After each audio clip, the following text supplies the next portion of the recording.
really great to be here to bask in the light of great minds in this audience and to see so many young people who are enthusiastic about cell migration research. So I'll tell you about the kind of new direction that my group is going into based on the fascinating experimental system. And Lionel Christian, who's actually French, he introduced me to this system. He was at NYU until recently. He is now director of institute at Bergen. And Yelena is the experimental postdoc who did most of the experimental work. Now another experimental student is continuing this work. And modeling in the first part of the talk is done by my two former postdocs. So you will see that I will touch upon the concept of supracellularity, which I'm very enthusiastic about. It was introduced by Shellard and Meyer. And I think from those cartoons, it's pretty much clear what this means. When we have collective cell migration, cells can either loosely coordinate their migration or they can integrate into supracells so that cells at the rear of the group behave like a rear of a single giant cell. At the front, they behave as protrusive structures at the front of the cell, and in the middle, the cells are different from both rear and the front. And so the organism that we work with is Siona. You can read some fascinating facts about it here. Also is known as a C-squared. This is one of the well-known developmental biology experimental systems. It's not as famous as Drosophila or C. elegans, but it has some absolutely crucial applications to understanding how development works.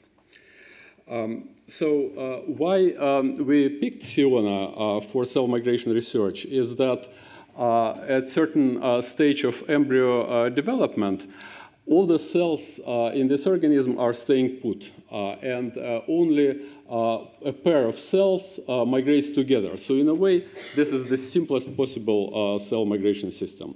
There are actually two pairs of cells, as we'll see, that are kind of identical, but they migrate separately from each other. So another interesting aspect of this system is that those cells are not only collective, but they're very three-dimensional, and they migrate squeezing between tissues. So this collective cell migration system has all the most important features of general cell migration, yet there's just a couple of cells.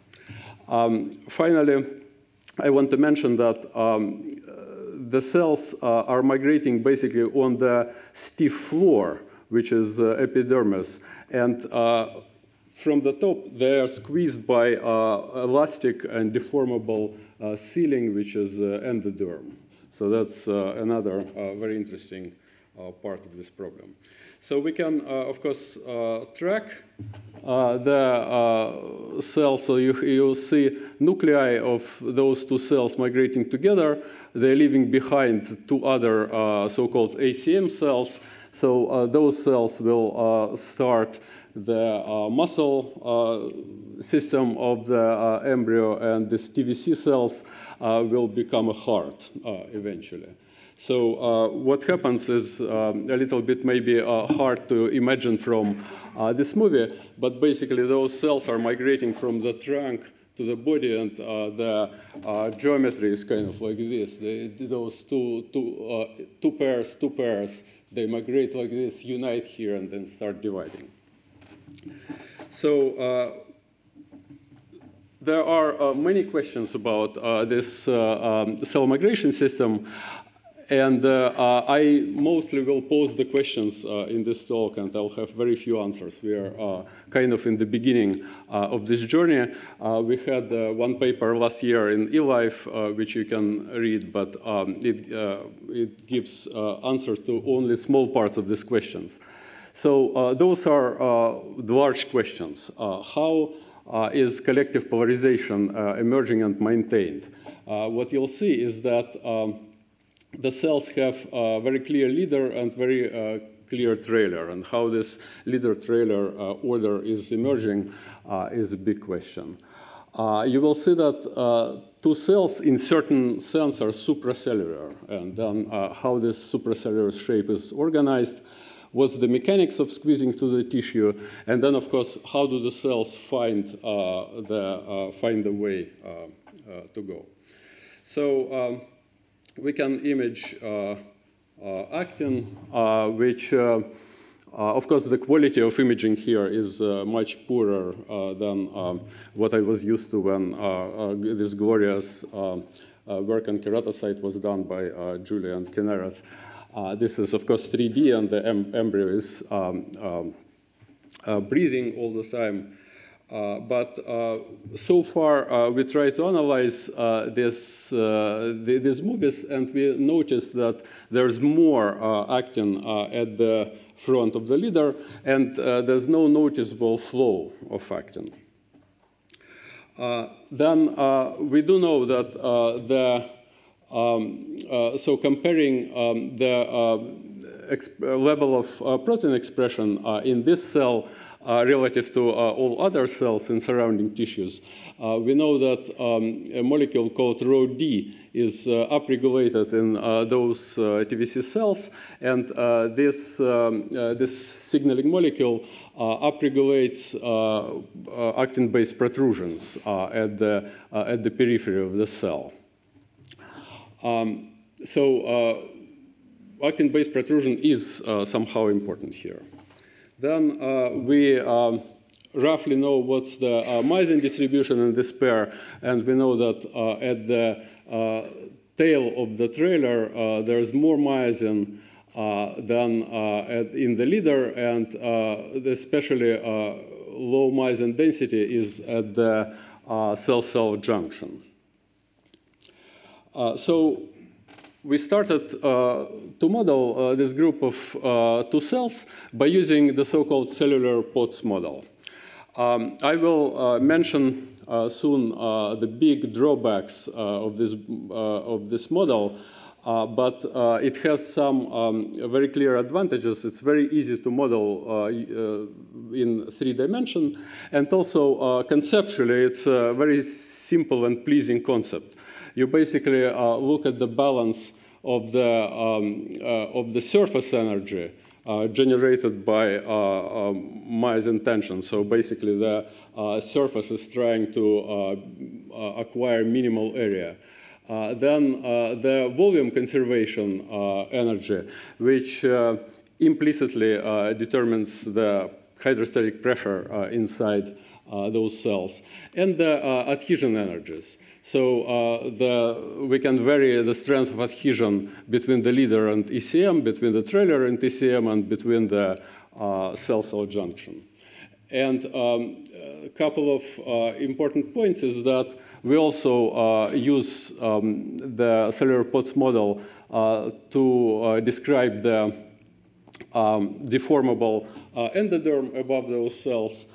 And we also use the effective energy, which is responsible for effective protrusion and retraction forces in the leader and the trailer. So without those forces, it's easy to imagine that the cells will look kind of like a double bubble adhering to the surface, but with those effective forces, the cells start moving in certain direction. And so also what's happening in this model is that the boundaries of the cell are trembling, and by minimizing the local energy of this trembling, they gradually move. So why we decided to use this model also is there are a number of indirect experimental observations in its favor. For example, we can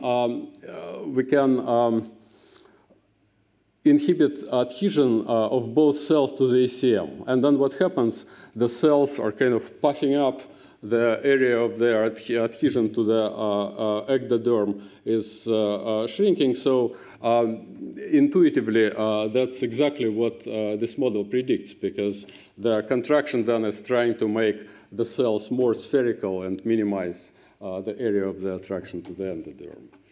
So there are a number of parameters in this model, but we can play with those parameters, trying to reproduce the observed shape of the cell. This is just one example. We can play with cell-cell adhesion strength, and intuitively, if this adhesion is very weak, the cells just separate and go their separate ways. If this adhesion is too strong, then they start to move in a configuration which is not observed. So playing with this kind of experiments, we finally came up with a number of parameters that compare pretty well with the observations.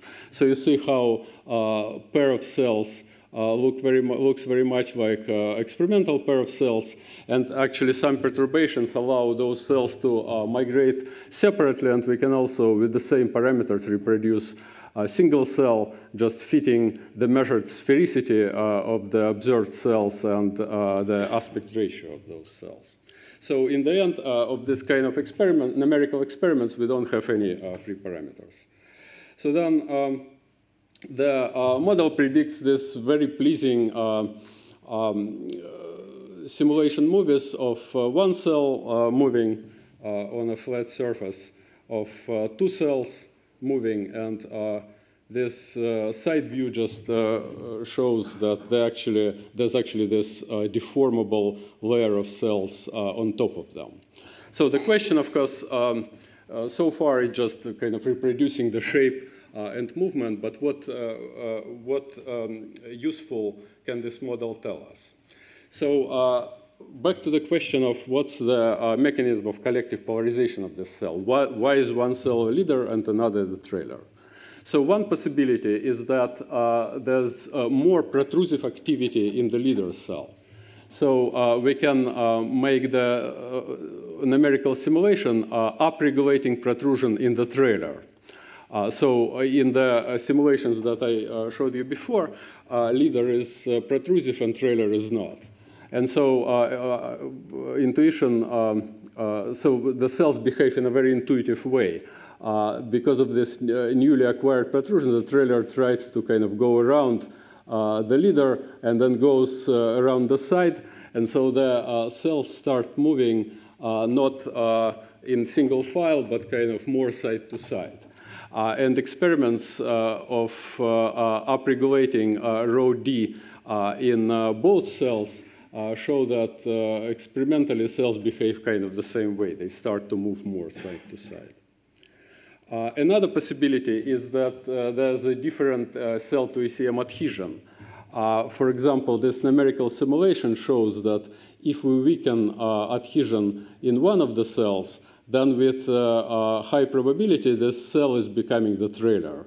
So the leader needs stronger adhesion, which is again kind of intuitive, because to make new protrusion, you want to adhere. Of course, you have to remove those adhesions from the rear of the leader, but the trailer is pushing from behind and helping. So that's kind of the intuitive explanation for this result. And then experiment of inhibiting adhesions in one of the cells also show that if one of the cells is adhering to the surface weaker, then with high probability it's becoming the trailer. So it doesn't, those kind of experiments, numerical and real, don't yet prove anything, but they give you a hint that maybe somehow those cells polarize the protrusive adhesive activities. So one fun prediction of the model is that now if you decreasing adhesion in both of the cells, but in one of the cells it's still weaker than in another, then this weaker adhering cell, it doesn't want to stay on the surface at all anymore. It comes on top of the former leader and then actually overcomes the leader. And the result is this very strange tumbling movement, and some of the experimental micrographs show that the experimental cells do the same kind of stuff. And so then another very intuitive group of results sheds light on what's the mechanical design here. Like, why do the cells prefer to move together rather than alone? And what happens is that under the stiff endoderm, it's really the best if the cells move in this supracellular shape. I hope you saw from the experimental images before that the cells are really supracellular, not in the exact sense of Shevart and Mayer, but in the sense that the two cells kind of look like one cell, and there's just this boundary between them.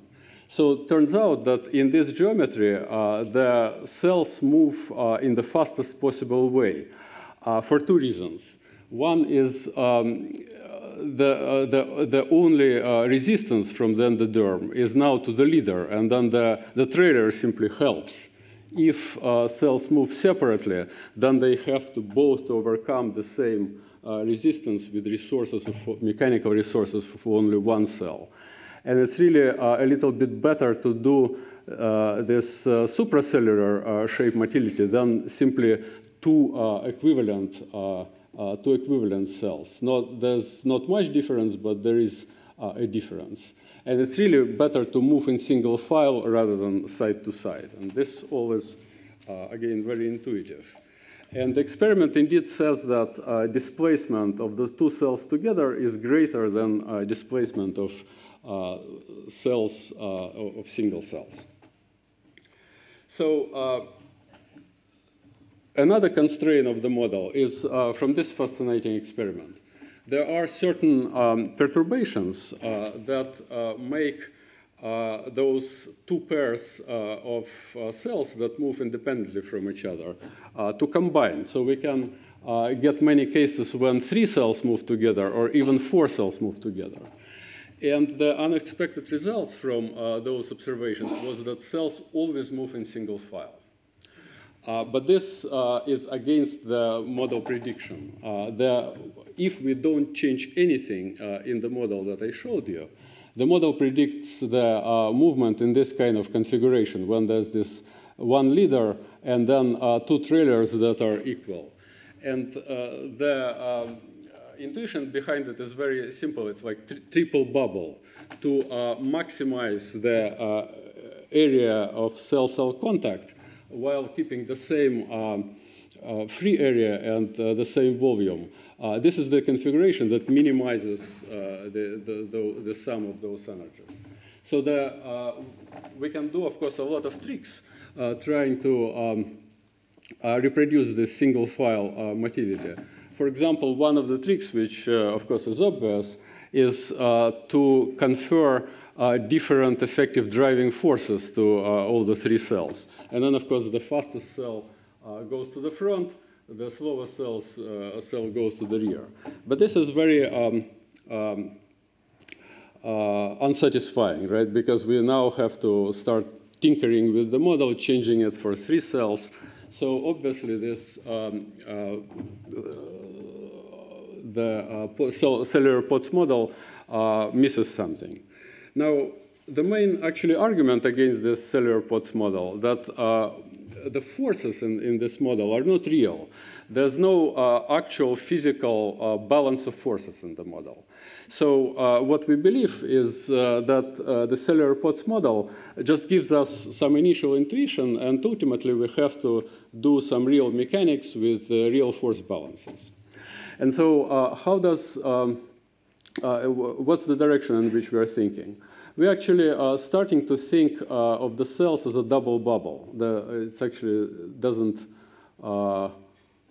it's hard to see here, but basically the two moving cells, they look amazingly like double bubble which is sticking to the surface. And this is actually the triple bubble, which gives you intuition like why this cellular POTS model doesn't really describe three cells moving together. And of course, you can make these giant bubbles which are elongated and which have some internal surfaces and which start to look like 3 and 4 cells moving together. And so the idea we have, you probably saw that in all these cells, there's this curvature of the cell-cell junction suggesting that hydrostatic pressure in the trailer created by more myosin contraction there transduces the force to the leader, and this force is used to go through the resistance of the endoderm. So it's a little bit of like a rear wheel engine of the car. And so to start understanding the force balances, we use the same mathematics and physics that Javier just was talking about earlier, pretty much wetting model. We call it double bubble model, but it's all the same intuition. Looking at the shape of those cells, we can really find out what are the key tensions and forces here. And looking at the curvature radii, we can then compute pressures and see what it tells us. So, of course, other people used this kind of models before. Just a couple of examples. There's Sasha Verkovsky's model of keratocyte using this kind of wetting laws. And there's this model, which I love, of tiny liver pool showing how changing the wetting between the front and rear, you can make the cell move. Again, what Javier was showing for multicellular aggregates. So we are doing now basically the following exercises. We are taking images of these cells, and what can we get from those images? If we scale the tension in the dorsal surfaces by the tension in the leader, then measuring those angles, we can find out what is the tension in the trailer and the tension in the cell-cell boundary. And you can see that satisfyingly the tension in the trailer is a little bit higher than the tension in the leader, and the cell-cell boundary is under weak tension, which correlates well with the fact that myosin density is small there. And then also measuring the angles at which those surfaces meet the ectoderm, we can then, knowing those tensions, we can find the forces of interaction with the ectoderm. By the way, there's a strong experimental evidence that there's no adhesion between endoderm and those cells. So the only effect of the endoderm is to press, right? All the interaction with the ectoderm is where the key propulsion and drag forces are. So this way of estimating the forces allows a very interesting way to see, to do the sanity check, if it all makes sense. So we can measure, in a way, those tensions. We can measure those radii. So then we can estimate the pressure in the trailer and in the leader. But then we also know this tension and this radius. So then we know the differential pressure between trailer and leader, which is a sanity check. And so measured from leader and trailer, the difference of tensions, so this way we estimate, forget it. So we can measure this radius, which is here, and then we can estimate this radius from this differential pressure and measured tension. And it's very similar numbers. So looking at this image, all of this making sense. However, what we are doing recently is three-dimensional images of fixed cells. And looking at the cells at the cells from the top, from the side, from the front, and from the rear, we can do much better measurements of all these angles and surfaces and use the real 3D geometry. And these kind of measurements tell us some very surprising things. One is that there's almost no force at the front, which is very suggestive of the following, that there's no really active protrusion at the front. The protrusion of the leader is simply by hydrostatic pressure. So it's totally passive hydrostatic pushing forward. Another interesting point is that those three measured forces, they are all drag forces, resistive forces. We don't see the propulsion forces. And that's one of the puzzles that we are trying to solve. So all of this brings me to the following hypothesis. There are many different ways for the cells to move in 3D. So this is kind of keratocyte 2D movement. There's active actin-based protrusion at the front, and that's where propulsion is, because those protrusion adhesive structures allow the cell to grab the surface and do this. There's a drag at the rear, and of course you need myosin contraction in the bulk of the lamellipodium to bring forward the rear. Then there's the way cells move in 3D. That's kind of similar to, I think, what Raphael was telling us earlier. The trick here is that there's a flow, retrograde flow created by myosin, and using this flow, the cell just pedals itself through the extracellular matrix, and the propulsion then at the sides, and probably some drag at the rear. And you don't really need protrusion this way as far as the volume of the cell is concerned. So what we're suggesting TVC pair is doing is there's this tension created by myosin in the dorsal cortices of this cell. And this tension creates the hydrostatic pressure, and that's what is responsible for protrusion. And the propulsion is probably at the sides of the leader cell, where we see the most of the lateral actin-based structures. And this is, of course, remains to be seen. So I wanted to finish with a couple of very brief things. One is we're still dealing with a lot of trouble in this kind of things, because three-dimensional measurements based on tens of images like that show very little differential pressure between the trailer and the leader. It has the right sign. The pressure in the trailer is bigger. But based on measurements of the cell-cell boundary, the difference should be order of magnitude greater than what we observe. And so what is probably happening, this is my favorite hypothesis, is that tension in the surfaces of this cell is not isotropic. There's this anisotropic stress fiber-like structures which are going this way from side to side of these cells. And in a way, these stress fibers just squeeze the cells into this tube-like structure. And this is my hypothesis of why these 3 cells and 4 cells are moving in single file rather than a big clump. So the last thing, how do the cells know where to go? So there are 2 interesting parts of this problem. One is how do they orient themselves in the right way? Another is where's the front and where's the rear as far as they orient correctly.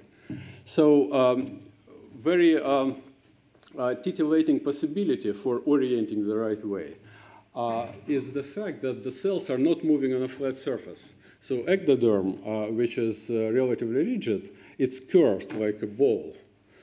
But in one direction in which the cells are moving, it's curved less than in the than in the perpendicular direction. And so if you have this tensed multiple bubble, which has effective internal rigidity, you put it on adhering surface which is curved, then it would orient itself so that its long axis is along this less curved direction, right? So it could be the curvature sensing that doing it. Now, where's the front and where's the rear? We know a little bit about it. It's chemorepulsion from the cells that are left behind, from these two ACM cells that were neighbors of these cells are left behind. So that's where we are. Again, as you saw, there are more questions than answers, but hopefully I conveyed the fascination with this interesting system. And again, the point is to start understanding multicellular migration from the bottom up, from just two cells. Thank you. Thank you.